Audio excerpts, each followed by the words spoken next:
Just Being Me podcast.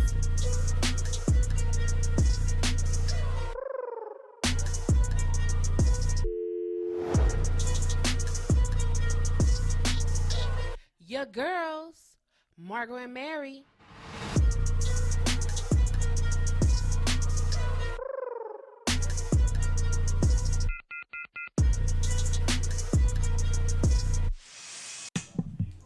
It is far better to be free to govern or misgovern yourself than to be governed by anybody else. When you look at the world, it is very easy to see what is not being done for you. When your needs are not met, when your interests are not met, interests are not being served, there is a tendency to complain. If the one entrusted to serve, protect, and guide you promotes his own interests above yours, you learn to do it for yourself. It matters not what experience you lack, your interests will guide you. Give no concern to what they say you cannot do. Be willing to accept the challenge. Do not be afraid to question the process. New systems are born from the questioning of the old.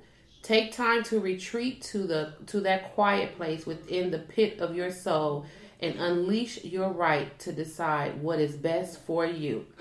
I am the source of my own governance. Yeah. Oh my goodness. That was wonderful. I love it.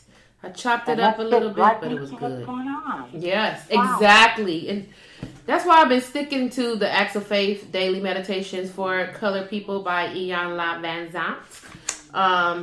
Because it's been on the money these past couple of weeks while we're dealing with this quarantine, lockdown, coronavirus situation. Right. When I turn the pages and look in here, it's really like been on point. So. Right. It's just, it's so relevant to what are we dealing with today. Yeah. So relevant. Yeah. You gotta govern ourselves. Don't allow nobody else to misgovern you. Do what you got right. to do. And get you out there sick. Okay. Do what you know that's right. Okay, so hey everybody, we are here again, episode 47. Okay, episode 47 of the Just Being Me podcast.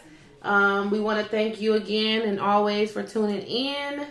Mary is here sitting on top of the Jolly Rancher little jar. Hello. She's perched up she's on her perch. We are practicing social distancing, so there she is. We want to thank you, as always, for tuning in to the, I said that already, tuning in last week. And I hope you guys have caught up to episode 47. If you haven't, you still have time. You can go and listen to all 46 episodes of the Just Being Me podcast, see how we have evolved, see how I was on here by myself, and then Mary just hopped on the scene, and we love her, and we're glad she's here to co-host with me. It's been a roller coaster, and it's been a great one. So you guys can jump on and listen to the other episodes. We appreciate that if you did. We are almost at 1,000 listeners. I meant to tell you that, Mary. We're almost at 1,000. Hey. Yes. So we are doing well. We appreciate. So come on, you guys, share us. Let everybody know about the Just Being Me podcast. We even through quarantine, even through lockdown, we are still here, and we are, delivering our just being us. Right, exactly. So, I guess we will jump right into weekend review. What you do this weekend?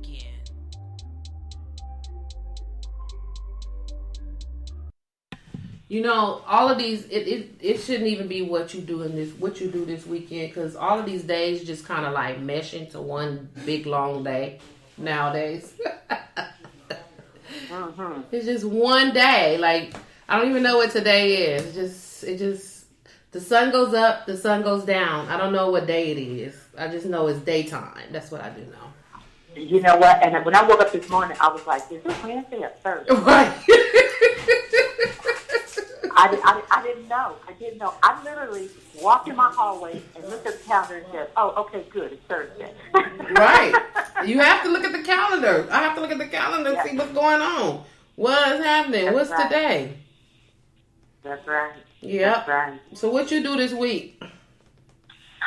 I just been working and, making sure Mom's is good. That's about it. I haven't done anything, just trying to stay quarantined, and practicing, the social distancing. And that's about it, just working and tying up some loose ends, and that's about it. That's about it. Not a whole lot, but enough. Right. I got out a little bit. I made 2 donations to 2 of the neighborhood churches in the neighborhood where I grew up. I made some donations to them. Okay, that's and, good. That was my contribution. Okay, because I told you it was weighing heavy on my heart. Right. Some of these people out here that are not working, that are struggling. Right. And I just felt that stimulus wasn't going to be enough. These people are not getting their unemployment, Margot. Oh, really? I know. It's just like, how these mothers are going to feed these babies that are now out of school. Yep. And I'm like, oh my God. And I just thought, well, I didn't know anybody.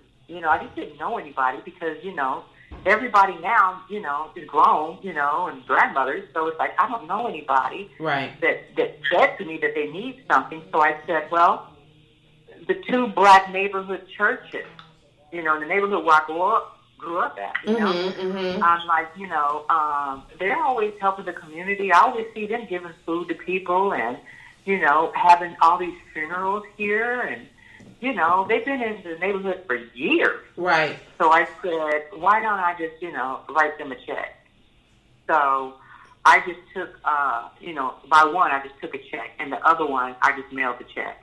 But, there were 2 black churches that are in my neighborhood, my own neighborhood, that has been there forever. Right. So I just asked that, they just help somebody that's really suffering right now and need the help. Yeah.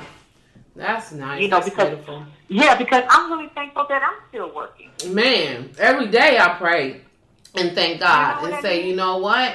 Because we've been through some serious furloughs. It could be us. God. It might be us. If they go through another round, it might. We just don't know. We just don't know.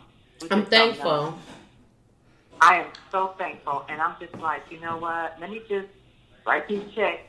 You know what I mean? Because if I was in need, I would be praying somebody that was writing checks somewhere. You know what I mean? Right, yes. And it's just like, let me just go ahead and do this. And, I did do that this week. I did that this week. And, that was about it. That was about all I did because, you can't go to the church because, no one's having service anymore, Right. So, which is understandable. But I'm sure that, if somebody needs something, they can call the church, and let them know that they need something. So, that was all I did this week outside of work and, making sure Mom's is okay. That's about all I did this week, yeah. I tried to get me some cheap gas. I went out and filled up. Right. So, yeah. I'm going to keep that topped off. As long as that gas is cheap, please. There's no reason not to. Oh, right. Yeah. Exactly. I took care of that, and that was it. Yeah. And what about you? What'd you do this week?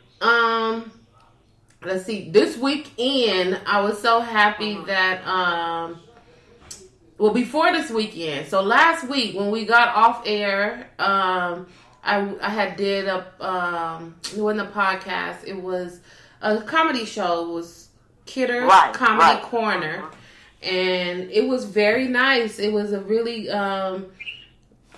different, very different. You guys know I'm a comedian. I'm used to being on stage. It wasn't like we did stand up. We didn't do like a set or anything like that.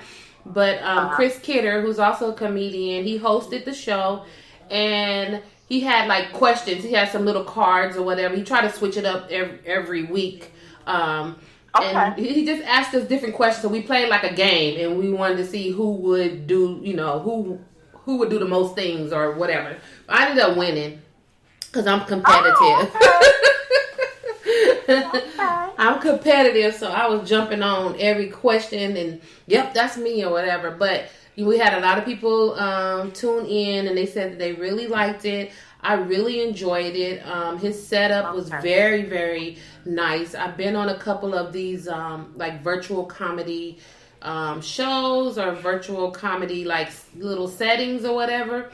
And his was actually the best one that I've seen. I liked his setup. And the reason why I liked his setup is because, now everybody's using Zoom.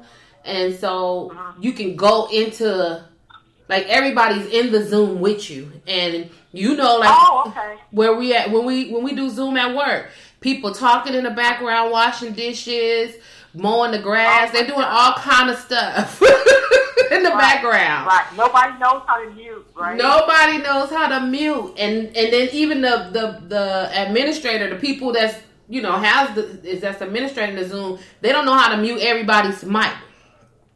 So it's just a lot of background noise, and I don't like that. But his was really good because only the comics were in the Zoom, and then the audience was watching it live on YouTube. And they can comment. They made comments on his YouTube page, and then he'll read some of the comments, which I thought that was like awesome because that way there's no background noise. There's not all that happening, and then he asked questions from the audience. So it was really cool. I liked it. I had a good time. Oh, that sounds cool. Yeah. So now I'm trying to figure out how to do that for myself, since it looks like this is our new normal for right now. And you know what? I was just getting ready to ask you that. Did you figure out how to do that? I'm working on it. I've been working on it all week. That was just right on the tip of my tongue. Yeah, I was just like, okay. I know you can figure out the steps. Okay. So I was like, okay, did you figure that out yet? Okay. Yeah, okay. I am working on that. I have one of my friends that I grew up with. Her name is Dr. Renee Watson. And she is having a birthday. Her birthday's coming up in May, and she contacted me. I haven't seen her in years. She's actually in Las Vegas. Okay. Oh, okay. Yeah, and she asked me if I would do a virtual comedy show for her birthday, and I was like, huh? So how special is that? Yeah, so it's going to be so fun. I got my comedians. We're going to be on Zoom. Well, we're going to all be on the Zoom. And I'm learning how to use all of that stuff because I'm going to mute everybody. Everybody going to be muted. Okay, stop playing. I'm going to have this done right. Okay. Yep. Because she wants to be roasted, kind of roasted. So I said, well, I can't roast you because I haven't seen you since we lived on the block back in the day. Like, I can't want me to roast you from the back in the day. And she's not in my age. Well, she actually is in my age group. But you know how, like, back in the day, it seemed like the younger kids were way younger. But when we older, she like 2 years younger than me. Right. Got you. So she ran with my sister and them. That's going to be tough. Yeah. So I was like, I can't roast you like that. But I said, let's open it up to, since we all be on the Zoom, open it up to your friends and your family that'll be on the Zoom. If they want to say something to roast you or they want to say well wishes or whatever it is, they can say it. Right. So she said, okay, that's fine. Yeah. So. Oh, that's a great idea, though. Yeah. I like that. We'll see how that turns out. I think it's going to be great. We did a test run on the Zoom, so she was able to get on. It's on May 9th, so I'll let you guys know how that turns out. I think it'll be great. Okay. Yeah. And then the twins, my nephews, they had their 4th birthday on Monday, the 20th. They 420 babies. So we went over there and enjoyed some cake and pizza and wings with them. All he wanted to do is open up gifts. The oldest twin. wanted to do was open up gifts. That's it. I know they did. Mm-hmm. It's so cute. It's so nice when you have little people in the family. Mm-hmm. You can see all that, you know? Yep. Yep. And they had a good time. We had a good time. Went in, did what we do, and then we bounced up out of there.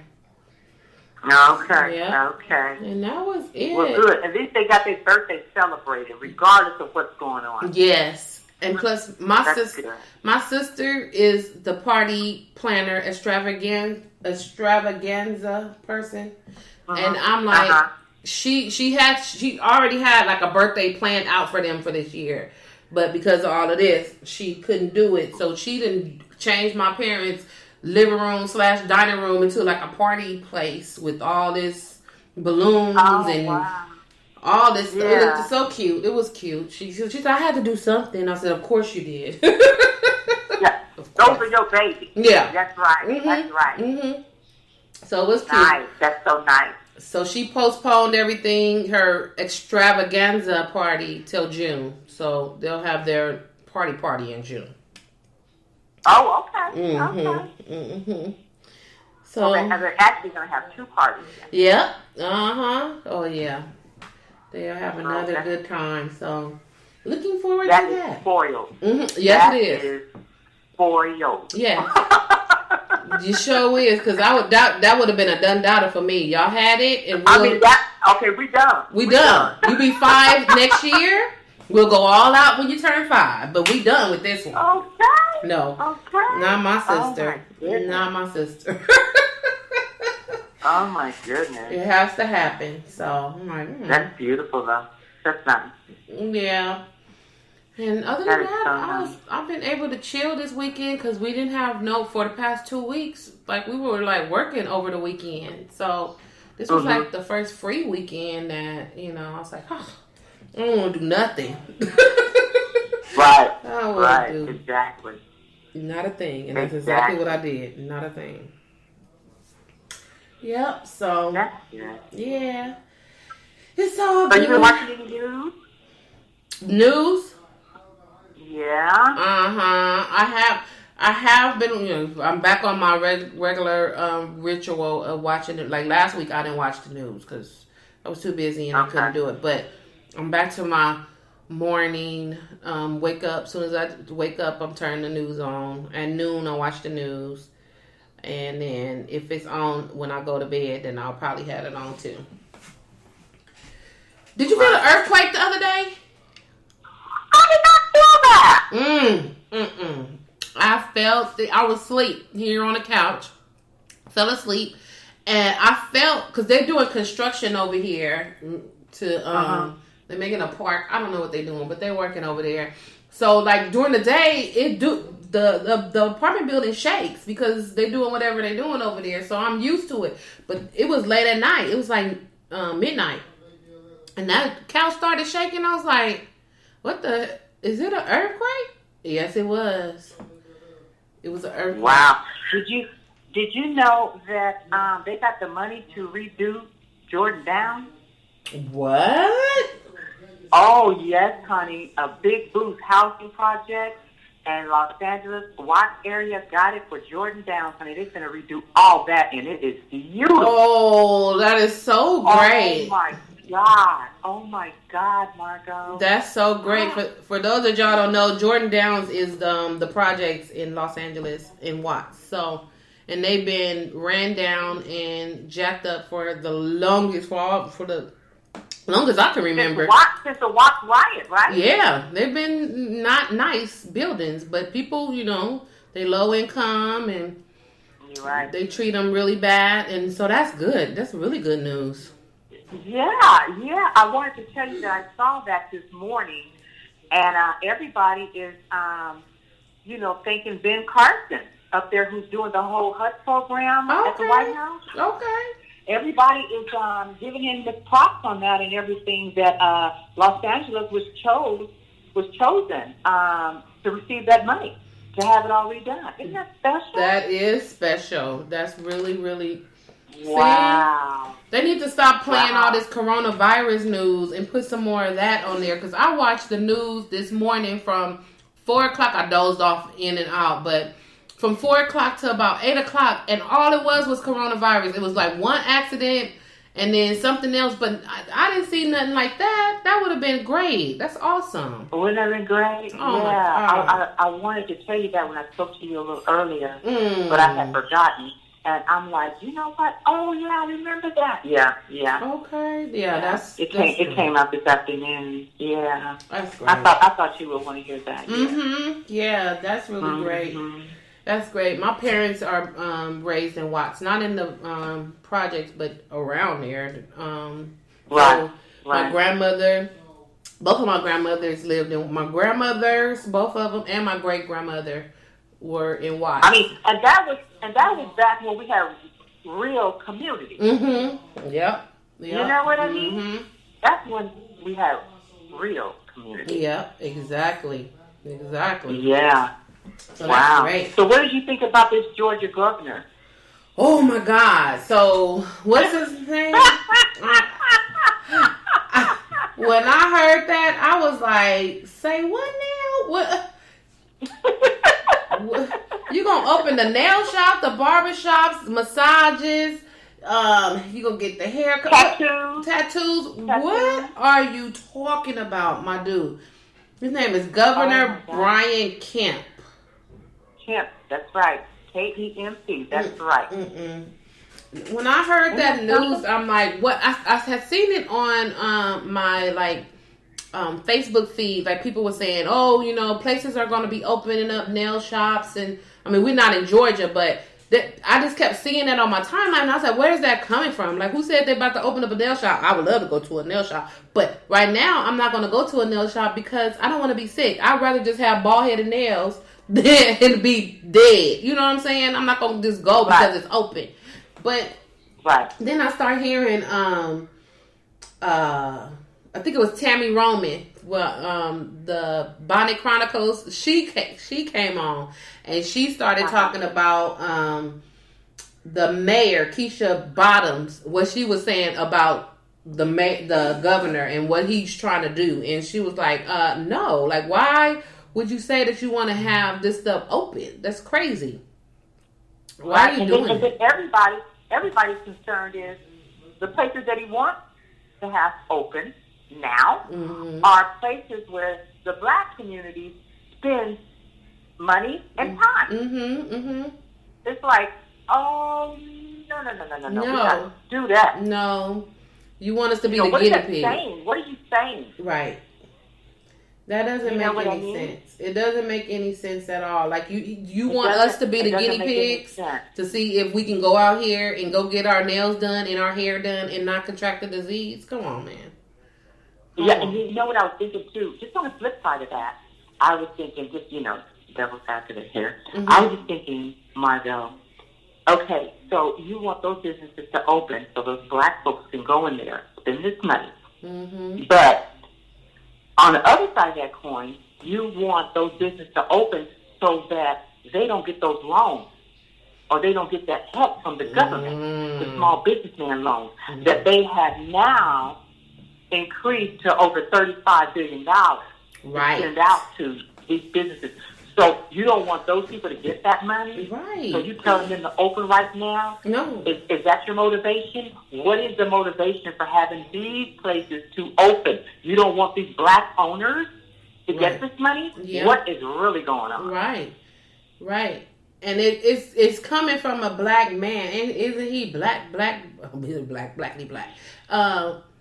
So I don't know where he's getting this information to say it's okay, and there's nobody out here saying it's okay for you to do this, but yet he's like, we gonna open on by Friday the nail shops and the hair salons, and on Monday we open up all the dining places. What are you talking about? Yeah, I mean, he was opening up tattoo parlors and all kind of stuff, but see, no one told him to do that. Right. He took it upon himself to say that the state of Georgia is opening back up. But what the mayors did, Akeisha and all them, they said, wait a minute, he hasn't even spoken to us to find out our prices here in our city. Right. He hasn't found out what our numbers are here. Right. So we're not able to do that. we cannot open up. We're not ready. We're just not ready yet. Right. You know, and he received a lot of backlash from that.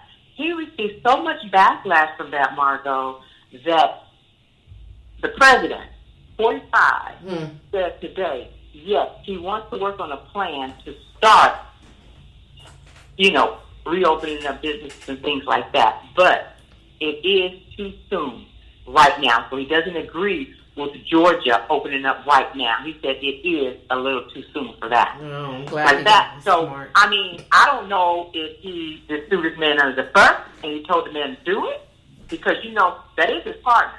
You know what I mean? Because remember Stacey Abrams? Yes. He was the one running for that governor's job, right? Right. And he messed around with that whole election and he won. Remember they had all the recounting everything, and he won because he was closing down those polls and telling people that they couldn't come, and they had to get off the bus, and it was awful. Right. He stole that from Stacey Abrams. You know what I mean? They didn't want that black lady there. But I bet you now, now that people understand he's a crook and he don't care anything about you. Right. Period. He doesn't even know how to make a decision about the state of Georgia. Oh, he white. And he's the governor? Come on, you guys. Okay, look. Let me rephrase something, because I didn't look. I've been looking at so many different side by side faces of people talking. I did not know that Governor Brian Kemp was white. You didn't know what, honey? I didn't know that the Governor Brian Kemp was white. Oh, really? No, because I was looking at some other things and I seen a black guy talking, and I was. Oh no, he's white. He's white and old.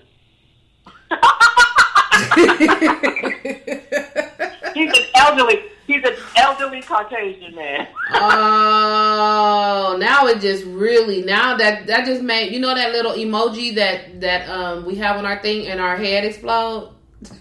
Yes.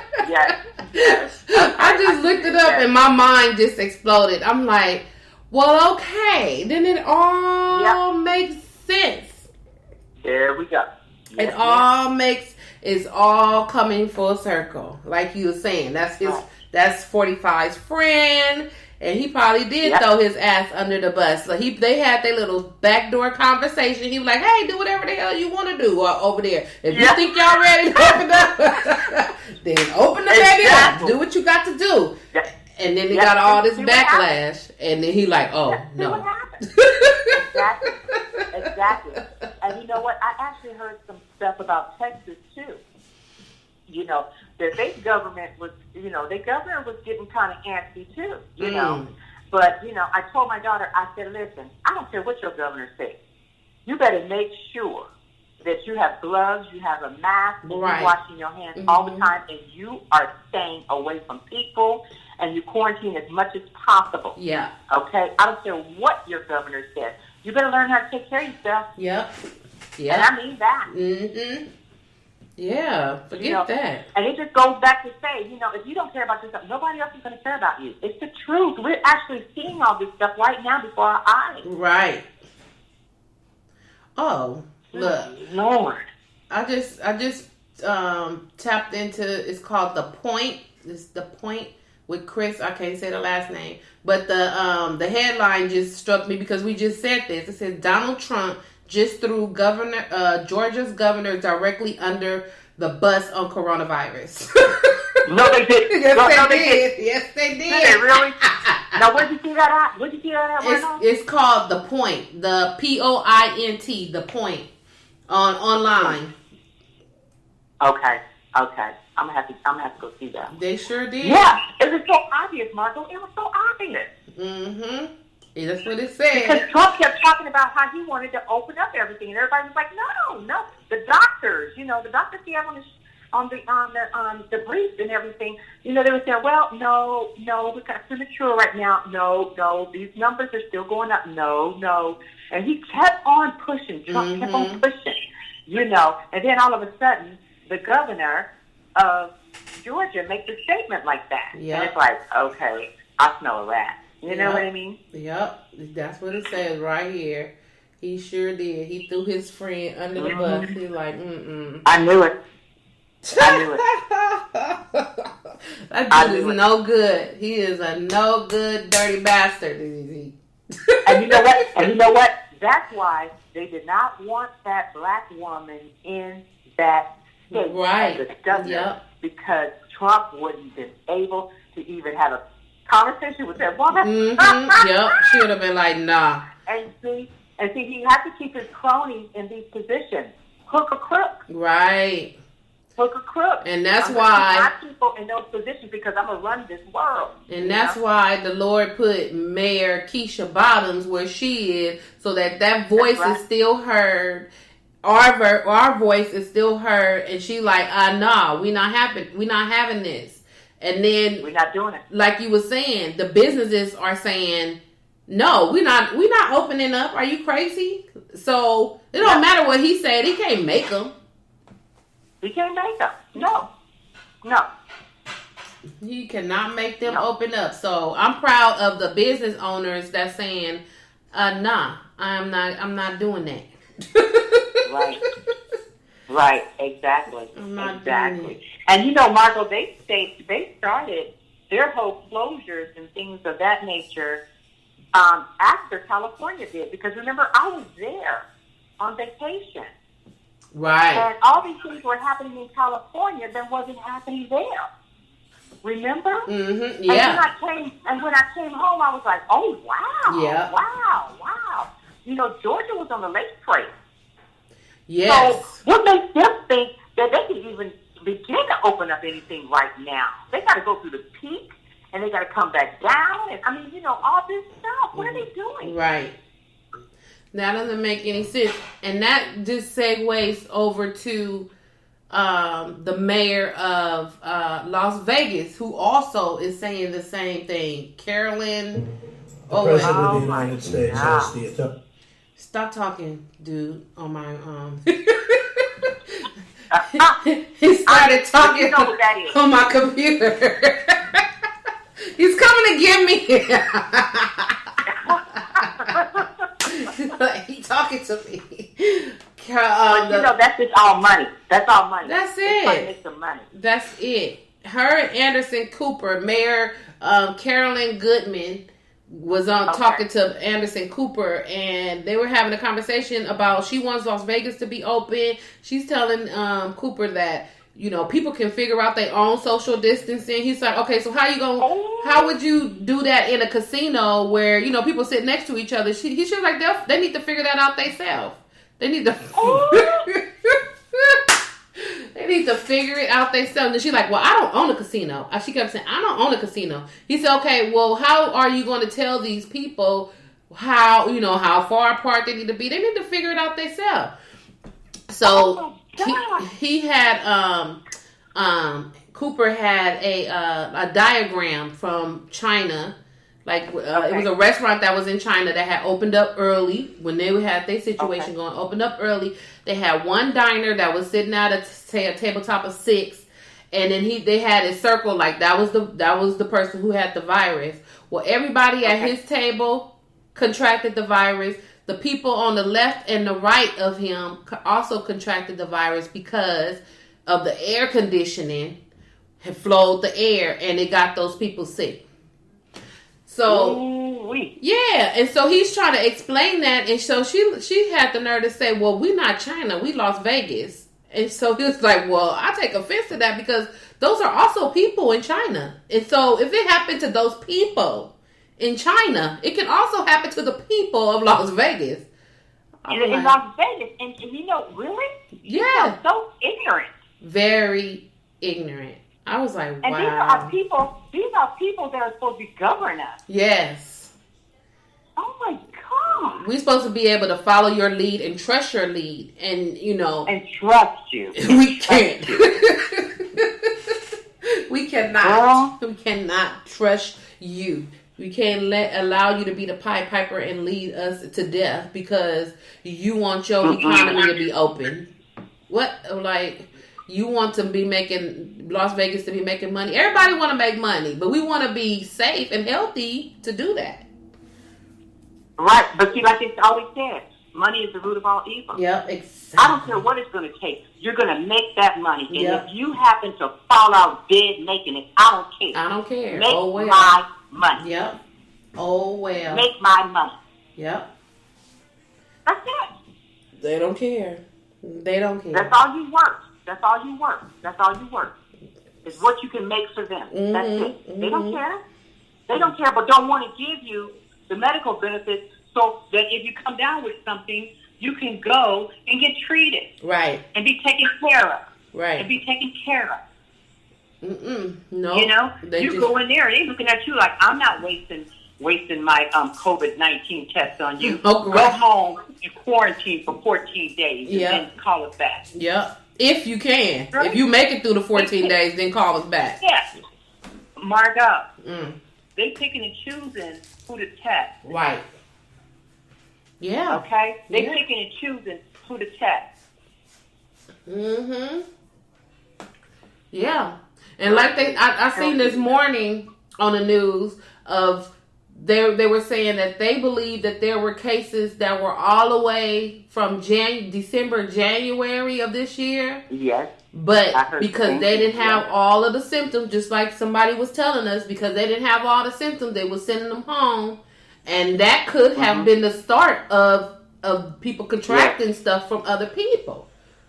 That's right. That's right. And see, the thing is, everybody's body's different. Everybody's not going to have the same symptoms. Everybody's not going to have the same symptoms. You can't be like, oh, you have all the symptoms except for this one, so no, you don't have it. What? And don't that sound ridiculous? It's awful. It's awful. Yeah, it's bad. So we just want everybody to be healthy. Stay in your homes. If you have to go out and do your essentials, make sure you put your gloves on, your mask, your glasses, your hat, whatever the heck you need to put on to protect yourself.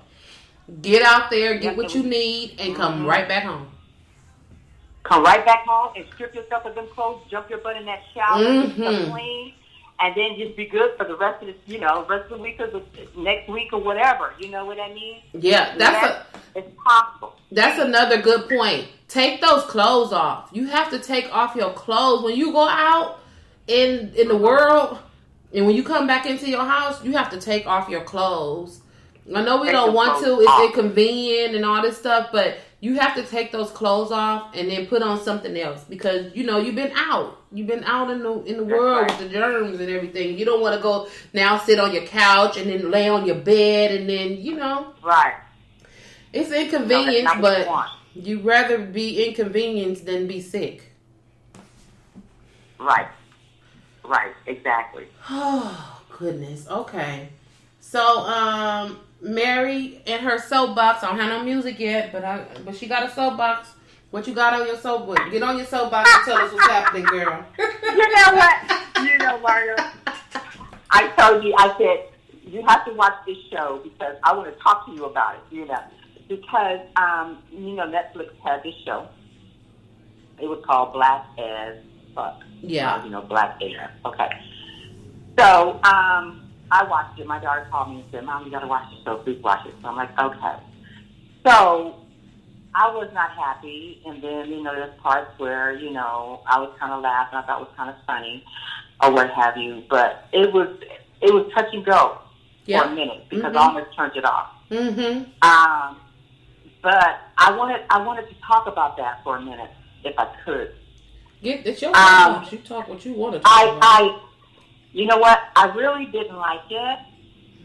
I didn't like it. And I'll tell you why I didn't like that. And there were some parts I did like. Now, first I'm going to start off with what I didn't like about it. What I didn't like about it was that I did not like the relationship that the father had with his children. I felt as a black father that relationship with his children was unrealistic. Yeah. That is not the way black fathers treat their children. Nope.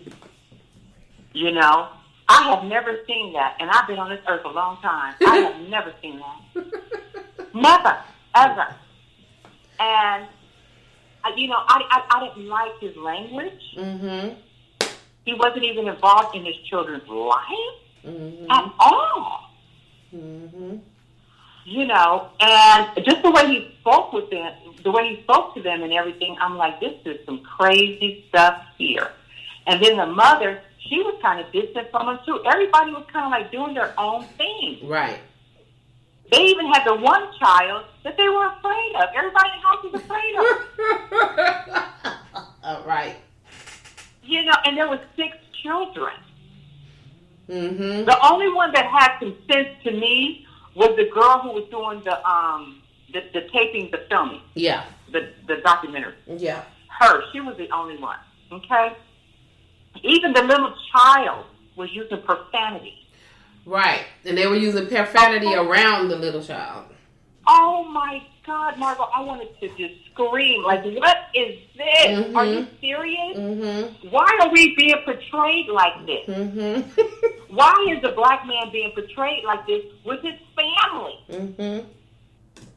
Even the way, Margot, I couldn't take the chain and the sweatsuit. I'm like, really, dude? Mm-hmm. Really? Mm-hmm. Okay. So I'm like, okay, this is crazy. Then, the way he treated his wife, I didn't like that at all. Right. I didn't like it at all. They didn't even appear to really love each other, if you ask me. Mm-hmm. Then, let's see. The good part that I did like about it was that when they talked about Black history,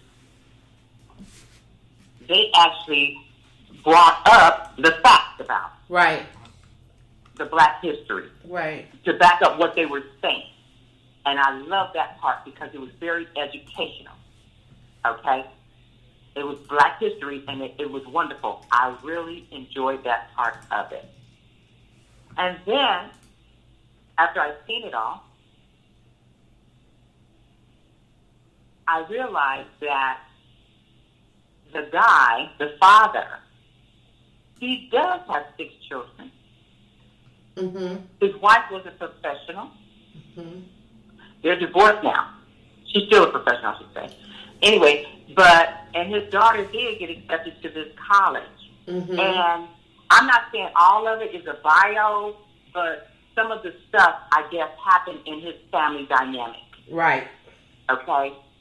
So I thought that was very interesting. I mean, because I guess that was just his way, you know, making it as realistic as he can from what he remembered or what his family was like before the divorce. I don't know. Mm-hmm. But I thought that, you know, I just thought that was too heavy. I thought it was just too heavy. It was just too heavy, and I didn't think it was realistic.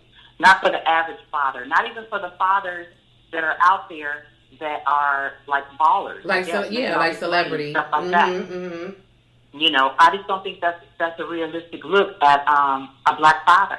You know, and I didn't care for it. I really didn't care for it. So, and there were things that I thought were funny. You know, some of the things were funny, but you know, I'm not gonna. No, I didn't like it. What did you think? So I watched it. I seen it when it came up, and I was like, oh, I heard it on another podcast. Like, oh, okay, Kenya Barris is going to be doing Black AF, whatever. So when it came up, I was like, oh, this is what they was talking about. So I turned it on.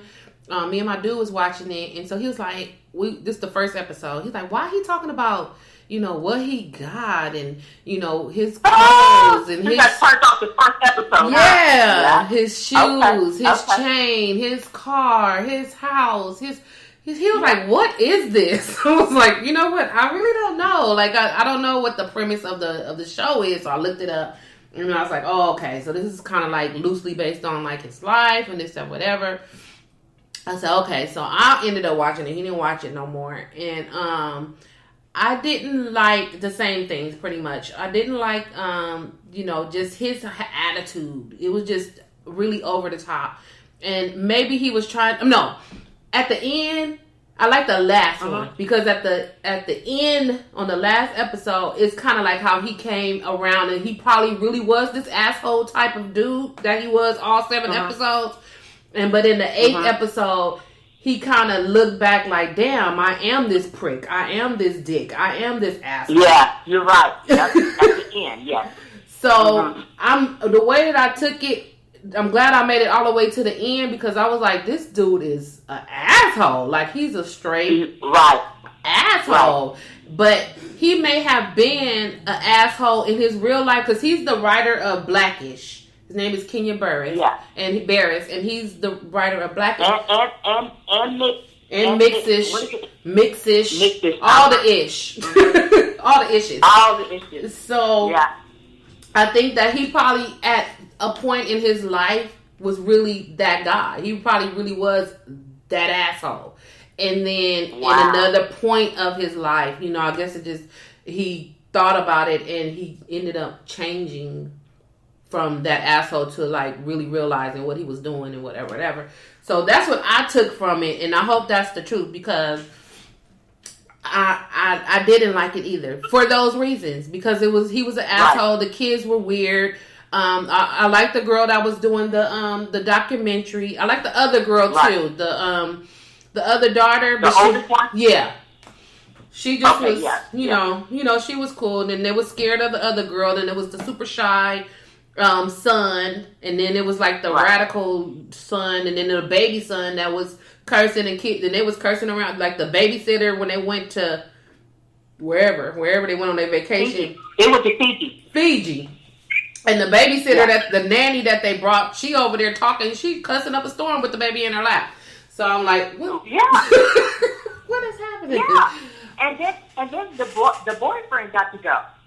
And the boyfriend got to go, and he was weird. I was like, okay, I'm not quite following, but because Mary told me that this was my homework, I'm watching all 8 episodes.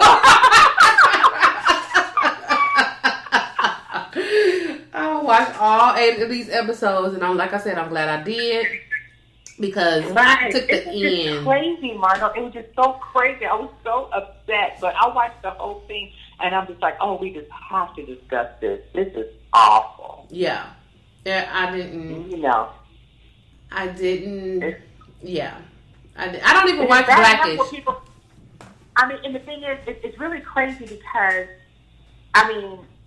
people already think that we're like savages. They already think that we live in these huts with these tin roofs and that we don't know how to be, human beings or whatever. And this dude is like talking to his kids crazy and, not treating his wife right, and all this stuff. And he's talking about black and stuff. Really? Right. No. You have no right. You have no right. That's not who we are. That's not who our fathers are. Right. No. Dude, what's wrong with you? Yeah. But I did like you said, when they did talk about Juneteenth, they would bring in the real aspects. They was talking about fathers. They talked about fathers. And they talked about something about women, and they brought in the real history behind a lot of stuff. I did enjoy that. Part. Yeah, and I also enjoy which is true, and I'm sorry if there are any white listeners out there. I love y'all. Y'all know I do. But there were some aspects that were funny parts that how white people, that's how y'all be really acting.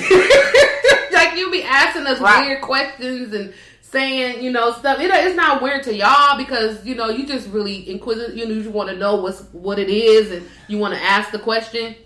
But to us, it's like, why are you asking me something about my hair? Why are you asking me something? To us, it's weird. Don't ask us crazy questions.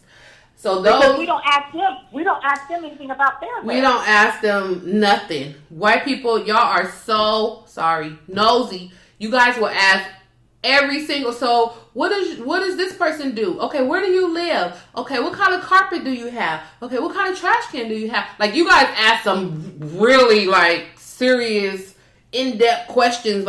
And why? Why do you need to know all this? And why? Because you know what? They see us, but what they see is not what they've been told. Right. Exactly. So they have to turn around, and the way that they were raised to believe we are as a people. Now they have to ask all the questions, but wait a minute, this doesn't seem right because she seems this way and that way. So, where do you live? Do you rent? do you own? Right. Wow.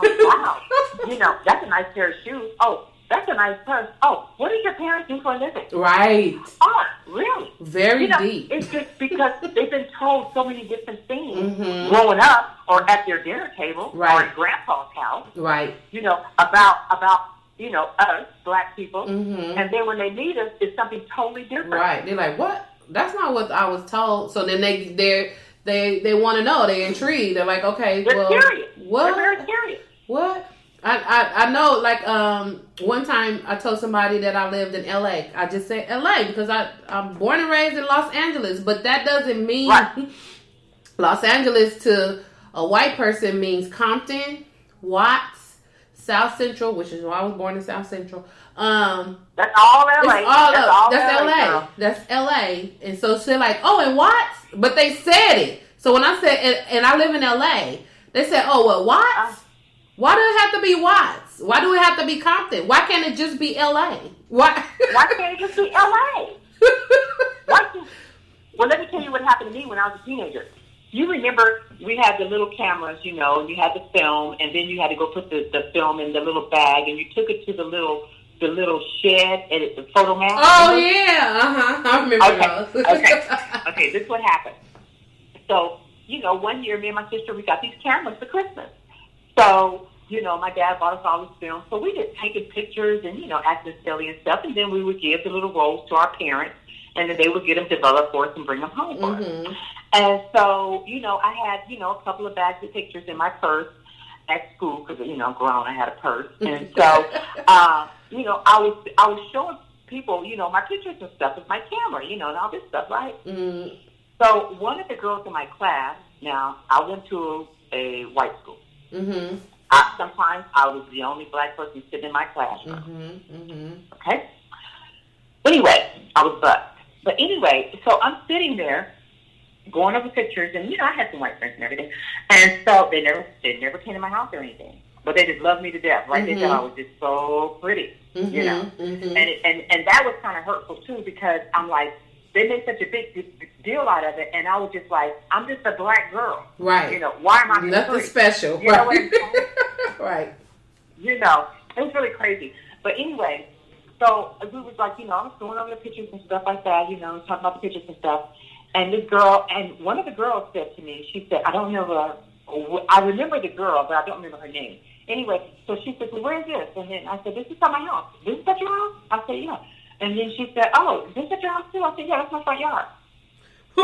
And she was looking at, she was like, when I tell you, looking at those pictures, and she said, and this is where I got the hut with the tin roof. And then she said, oh, this is your neighborhood? Where do you live? She did, I swear. I said, I live in West Long Beach. Really? And I'm like, yeah. And she says, oh, okay. You guys own your home? And I'm like, yeah. Like that, right. And so then I'm looking at her, because just like you said, she kept asking all the questions. And then I said, so where did you think I lived? You thought I lived in a hut with a tin roof? That's what I said to her. And she started laughing. She's like, no. I'm like, oh, okay. Because the You're so surprised. Persistent. Right. And so I got to thinking, and my little 16-year-old mind, or 15-year-old, however old I was thinking, where do you think I lived? You know what I mean? Yep. You got a yard? Yeah. It was kind of crazy. So I know exactly what you mean. It's just like, really? Mm-hmm. What do you guys think? What have you been told? It's just like what to be a fly on the wall of those conversations that whoever told them all black people live in the projects, or they live in small homes, they don't have a yard, whatever they said. I don't know what the fuck they said, but for them to be so curious and intrigued and like, shocked when you say, my parents own our house. Yeah, I have a yard. Yeah, this is my house. Yeah. What? It's just so bizarre when you really think about it. But yeah, I bet you most people, black people that we know, have had that type of conversation with somebody of non-color. Yeah. Yeah. And it's I know and the people of non-color probably look at us because I know we get annoyed, because I know I get annoyed. I'll answer a couple of them and then I'll just start being very generic, which is why when I was talking I said Los Angeles, because there was some other questions leading up to where do you live, and I didn't like what was being asked, and so I was just like, I could have said South Central, but I didn't want to play into what you was trying to insinuate. Yeah. So I'm like, Los Angeles. Oh, Compton, Watts, Los Angeles. Oh, wow. I mean, you know what? It's not unbelievable. It's just not. That's what they do. And they don't even realize they do that. They don't even realize they do that. No. Just like, the different hairstyles that I have all the time. Mm-hmm. They just like, wow. You know what I mean? Yeah. It's just really crazy. I mean, we are just we're human beings. You know what I mean? We're just different. As far as color and hair texture. Yeah. Other than that, we're the same. Yeah. Guess what? We buy Queen and King and California King beds. You know what I mean? We do have bathrooms. You understand what I'm saying? Right. We have pets. We do go to the grocery store. Mm-hmm. We do cook. It's really funny. It's because they're shocked at all this stuff, but honey, they sure want to come to the barbecue where they want us to bring the food. Mm-hmm. Yeah. Oh, yeah. Can you bring the barbecue? Can you bring that potato salad? That was good. No. The macaroni and cheese. That was good too. I mean, they want the food. They want the food. They want to eat that stuff, but it's like, It's just like, it's just it's really weird. It's really, really weird. Yeah. But when they ask the questions to me, I just turn and act like I don't hear them. And then I give them a look like, excuse me? I'm done. What are you talking about? Excuse me? Especially right now, like, as an adult, like, I could understand as a child, growing up, whatever, you still trying to figure stuff out. That's fine. We kids, whatever. We young. But you grown and asking me these questions? Margot. I ain't got time. I ain't got time. And then what did they say? I have a black friend. I have a black friend. A black friend. Has that black friend been to your home? Right. And have you been to their home? Yes. Have you said that black person's table? Right. At their home? Mm-hmm. Mm-hmm. Okay. I mean, come on, I don't see color. Excuse me? Right. Of course you see color. Of course you do. Are you blind? Yeah. You guys need to stop it with this stuff. It sounds ridiculous. Yeah. It sounds ridiculous. Yeah. And they don't even realize it sounds so ridiculous. Very. It just really, and they get so offended when you call them on something. Right. I'm not prejudiced. I'm not a bigot. Nobody said you were. Right. That's not what I'm saying. I want to help you with something. Mm-hmm. So you don't go make this same mistake somewhere else where somebody may not be as forgiving as I am. Mm-hmm. Right. You gonna say the wrong thing to the right person. Yeah. let me help you. Let me help you. Yeah. Please let me help you. Because they've been doing that stuff all their lives. They don't even know when they're out of line. Mm-hmm. You know what I mean? And they just think, oh well, I didn't mean anything by it. And so, you shouldn't take it like that. Don't tell me how to take it because your skin is not my color and you haven't walked in my shoes. Mm. So don't tell me how to take something that you just threw at me. Right. Okay? I take it the way I want to take it. Yeah. You just be careful what you say and how you say it. Right. You can't tell me what it's not. You know what I mean? Mm-hmm. Because you're not in my shoes. Right. And you can't tell me how I'm supposed to feel about what you just said to me. Right. We all process things differently. So how you threw it at me and the way that I process it may be different the way that you may have taken it. But that's how you can't tell me, and you can't tell me what it's not. Mm-hmm. Don't tell me what it's not to protect you and your reputation. Right. It came out of your mouth. You are responsible for it. So the way you brought it to me, this is the way I'm going to take it. Right. And don't tell me, well, you should have took it like that. No. You don't get to tell me how to take it. Right. Now, I can come back and say, no. You should have controlled your feelings. Right. And you should have been careful before you opened up your mouth. Mm-hmm. I mean, you know what? Let's tell the truth. Right. Mm-hmm. Okay? But, yeah, so that's where I am on it. That's my soapbox. She is on her soapbox and she just jumped off. You know me, Margot. I just, oh my God, let's not even go there tonight, you know? But I did not like it. No. I did not like it. I did not like the show. And, you know, if this man has grown from that person that he was, wonderful. Great, yes. Wonderful. Yes.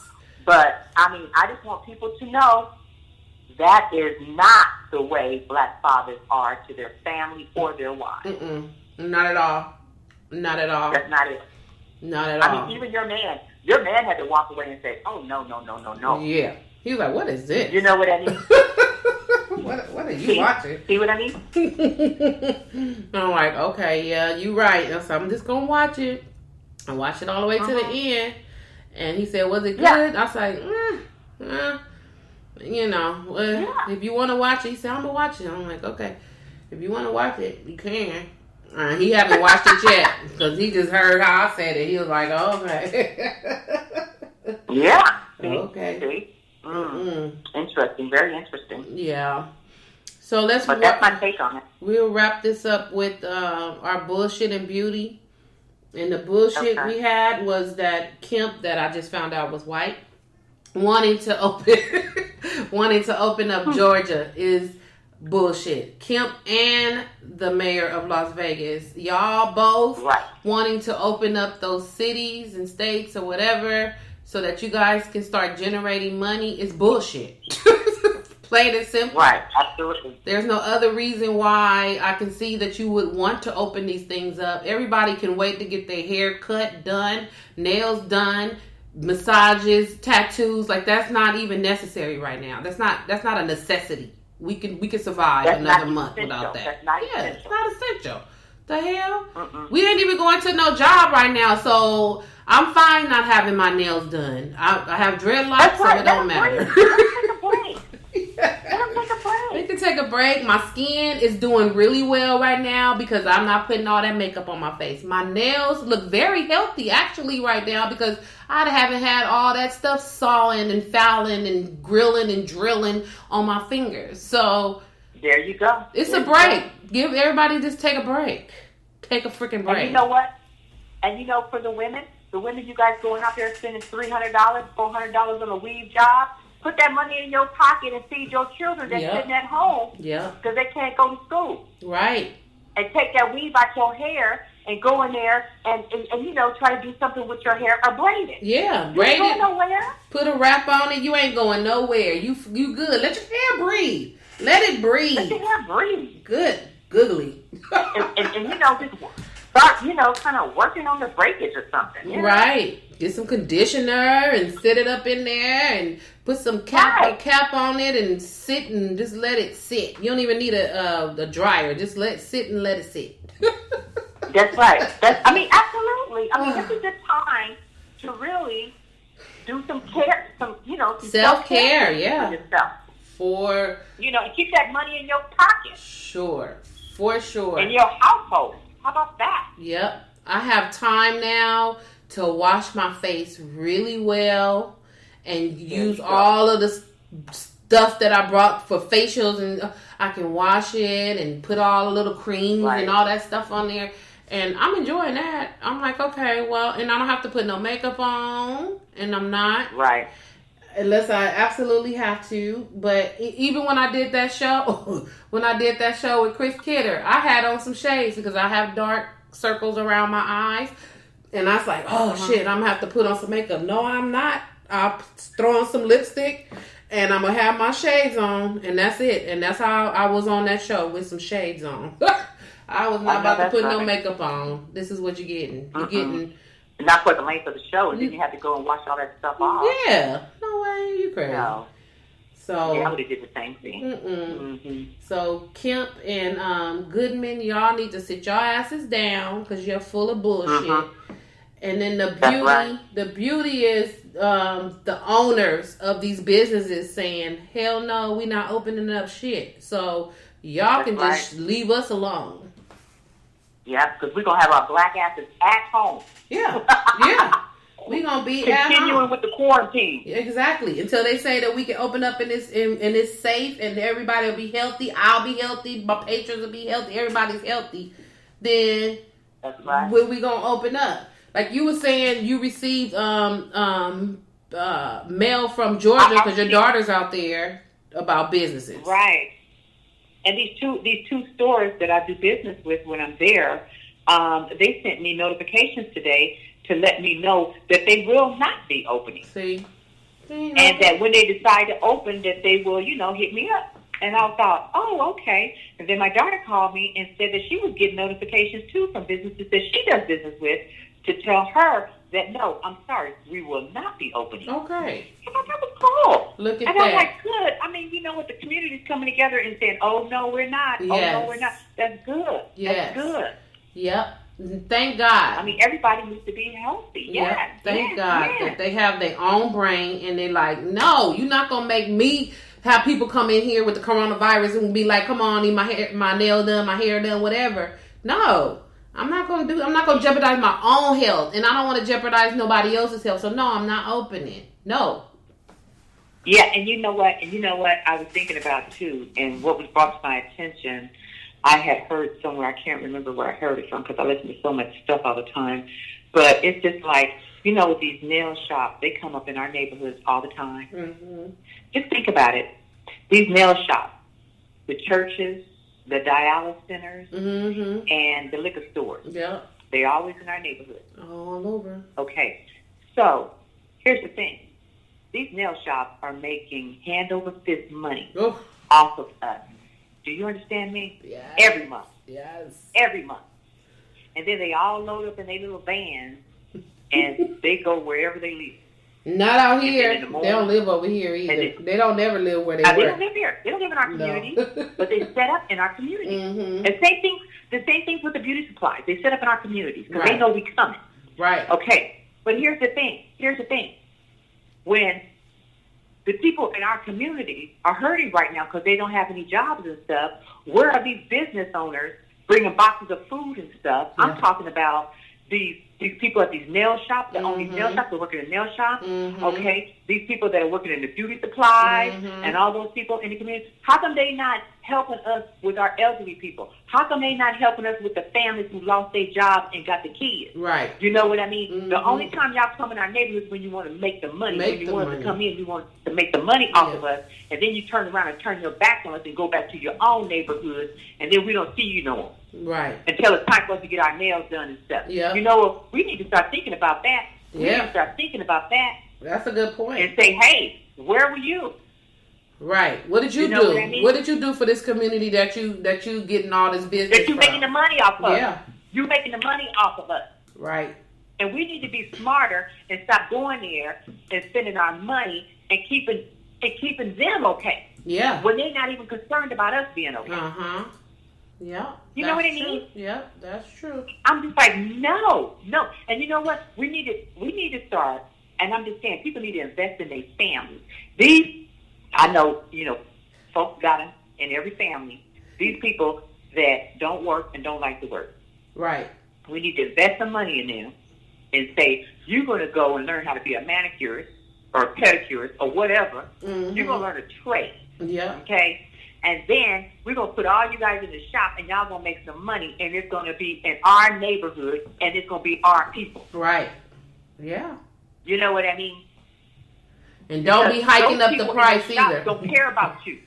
Those people in the shop don't care about us. But we are making their money for them when we come in there. Right. But they don't care about us. Mm-hmm. They won't even speak English in their shop because they don't have to, and they know we're going to sit there and deal with it because we want our nails and feet done. Right. Mm-hmm. I can't stand it. Every time I go in there, I feel like I'm some animal in a cage, and they looking and laughing at me. Right.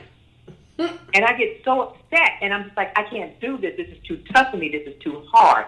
I can't. You don't even have the decency to speak English in front of me. Right.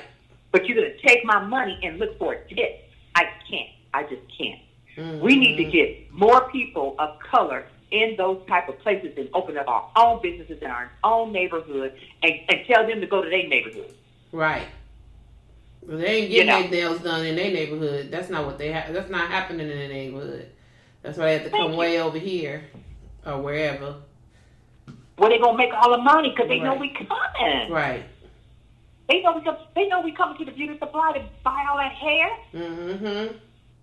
They know this, but they know out of all the people in the world who get their hair done regularly. Yep, we Black do. folks. Yep, we definitely Black folks. Oh my God. And girls, sometimes we don't even know how much control we have over our money with these folks. Mm-hmm. We don't even realize it. Nope. We can shut these folks down. Do you understand me? Mm-hmm. We can shut them down. But you know, everybody ain't on board, Margo. No. I ain't on board because I can't wait to get my nails done. But see, what we need to do, we need to invest. When your niece turns 18 and she's in college and she comes back for the summer, we need to find out how much it's going to cost to put her in a school where she can learn how to do nails and pedicures and stuff like that. You know what I'm saying? Yeah. So she'll have something to fall back on to make some money in college. You know what I mean? Right. Do our nails for us every once in a while. You know, whatever. Stuff like that. We got to start building our own people. Yeah, you right. That's 100% right. So when you know, stuff so like they this can make happen, some money and do some stuff. Yeah. You know what I mean? Mm-hmm. Yeah. We that's have to, for Margo. sure. We have to. For sure.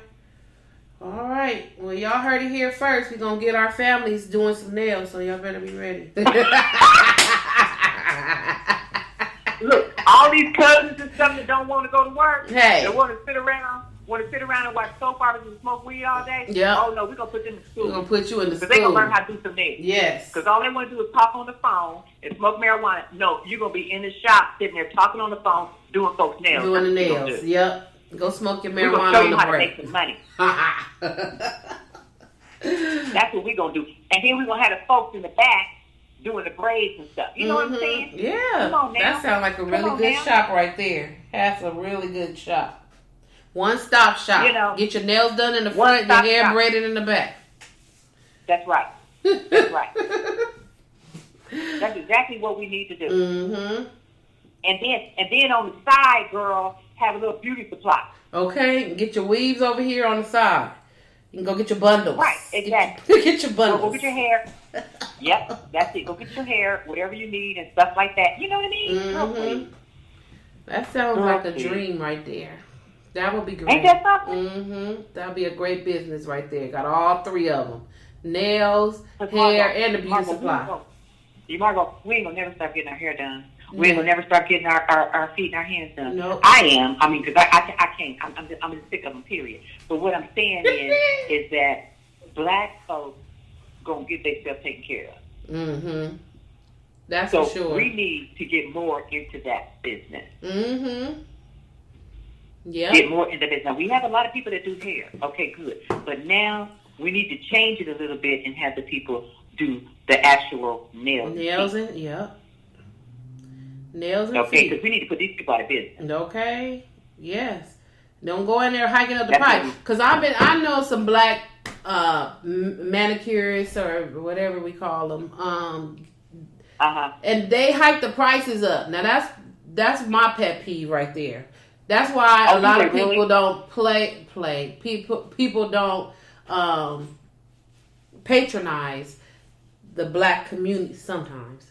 The black community because I didn't know that. They hike their prices. You know what? I've never seen a black woman doing nails. I have. I've seen a couple of them, and their prices are higher than the regular nail salon. So this is why that people don't want to go to the black person to get their nails done because they're higher. And I spend good money to get my nails done. So if you higher than those people, something ain't right. Because they got those.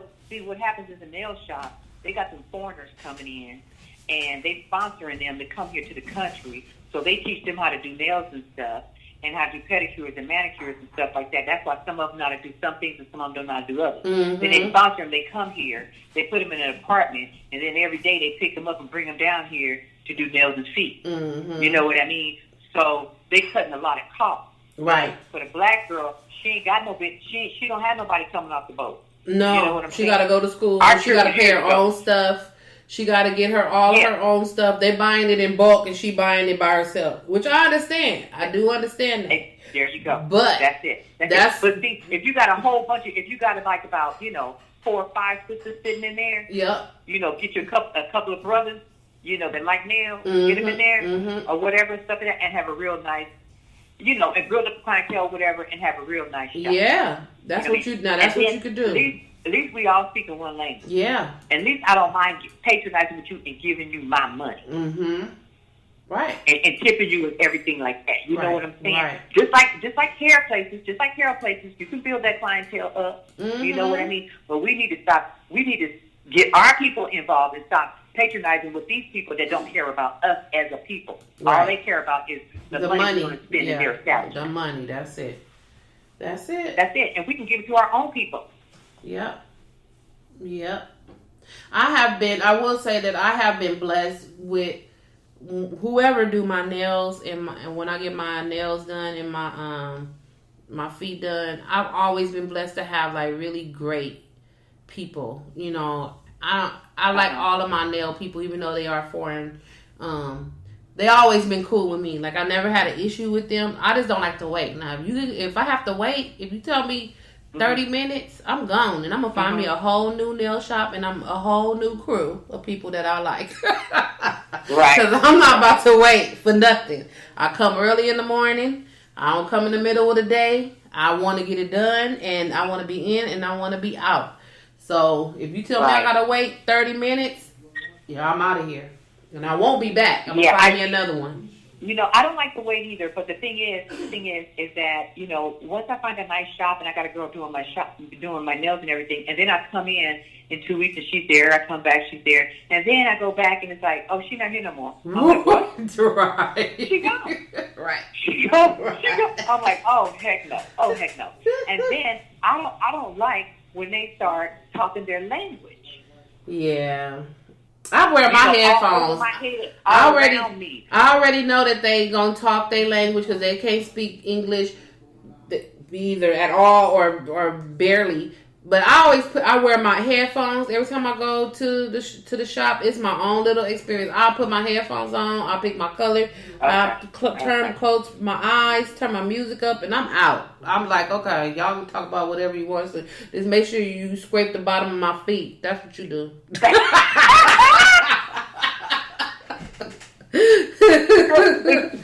it good. I don't bring the headphones in there. But that's a good idea.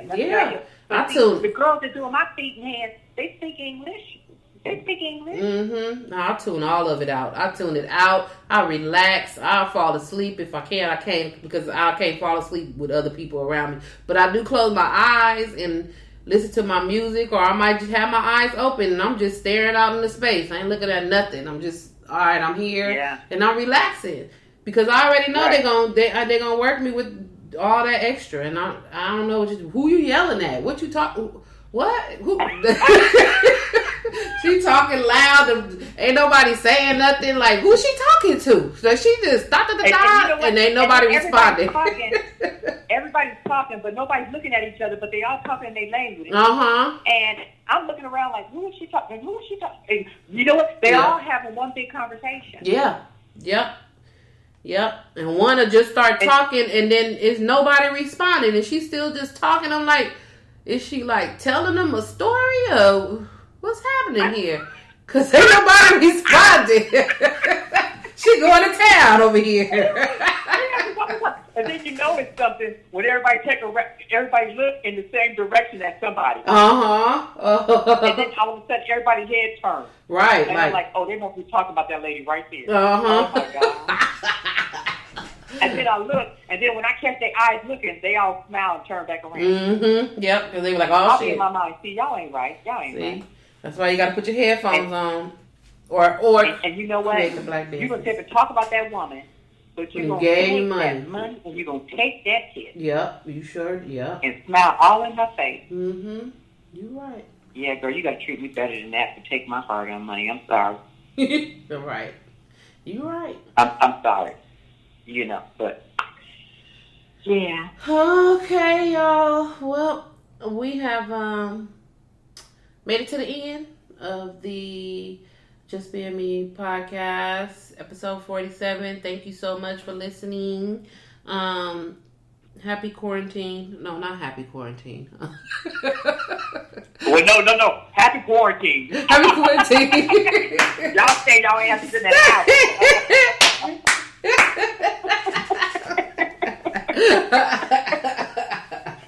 Yeah, happy quarantine. Stay your ass in the house. That's what it says. That's right. I bet not catch you outside. Okay? Don't go outside. Plan. Stay in the house. Mm-mm. You don't need to be That's out there. right. Just find you something to do in the house. right. There's so many things that you can do in your house right now. You can go to YouTube. YouTube have like a whole bunch of at home. It's called like the at sign home things like exercising, like meditation, do it yourself. You know what? I never go on YouTube. I'm gonna have to go on YouTube. My sister told me about YouTube. I'm gonna have to get over there on YouTube. I haven't been over on YouTube in a long time. Oh yeah, they created a whole new at home situation. They have everything on there. You DIY or whatever it is, do it yourself. And everything is on there. Exercise, meditation, everything. Oh. Yeah. I'm going to have to go over there. I'm going to go over there. Yep. Okay. See? Good. Yeah. Thanks. See? Thanks. Yeah. So you can stay your ass at home. Stay your ass at home. That's right. That's right.